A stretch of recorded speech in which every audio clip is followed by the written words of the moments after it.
I made these creamy Havarti pork chops on a whim, and you will not believe how good they are.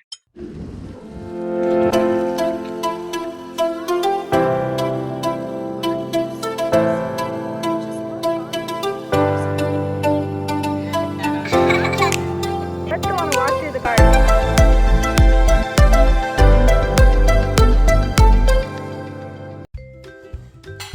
Like everything else good in this world, this recipe starts with violence. So you're going to take a hammer and just beat the crap out of your pork chops. This will tenderize the meat. It'll also work on your boyfriend. Once you're satisfied, we're going to put some flour and add some paprika right into that flour. I also like to add some onion powder and garlic powder, and of course, just season to your heart's content. Once I reached this point, I realized that I didn't put enough flour for this recipe, so I went in with a little bit more and then added some salt and pepper to taste. Because I think that food is a reflection of your feelings, I made this extra salty, just like my heart. We'll stir this up like family drama on Thanksgiving and get some oil into a pan to preheat. We'll drudge our pork chops in the flour mixture and then put those directly into the hot pan.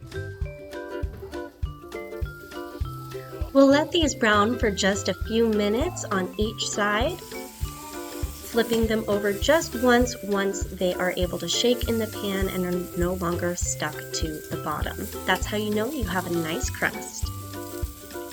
Once we have our tan little piggies flipped, we're going to add about 2 tablespoons of butter directly into our hot pan.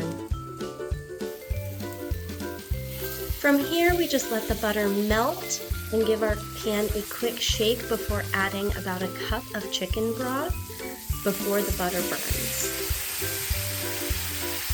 At this point, my son decided that he wanted to help me, so I let him put the heavy cream in, and then we went in with some slices of Havarti.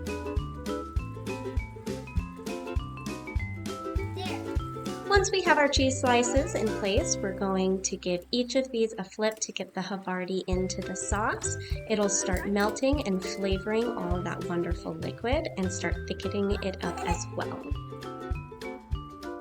We'll go in with a little extra salt and pepper to ensure a heart attack, as well as dropping a little extra flour into the sauce to help the thickening process.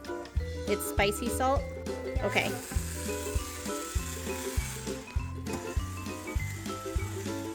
A little bit more. We'll turn this on low and then cover it until it reaches an internal temp of 160 to 170 degrees. I plated this up with some basmati rice and some fresh steamed broccoli, and when I say I slathered that sauce on, this is what it looked like all plated up, and when I tell you this was so tender and so juicy, it basically melted in my mouth, and the flavors, if you try this, please let me know. And as always, thanks for following.